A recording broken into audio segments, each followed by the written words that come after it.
Olha aí, gente, mais uma cobrinha que nós achamos aqui no quintal de casa, ó. A terceira. Essa é só a terceira. Ô, Adriana, fala que esse bicho não enxerga. Duvido que ele não enxerga. Olha, ela que ele tá querendo ir Adriana falou que ele não embora. enxerga, não. Se ela não enxergar, ela não viu os pintinhos. Opa! Gente, ela enxerga, mas ela enxerga por onda de calor. E sente o cheiro na ponta da língua. Você entendeu?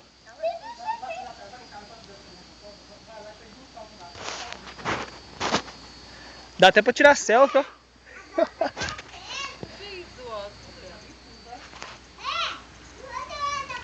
É bonita, viu?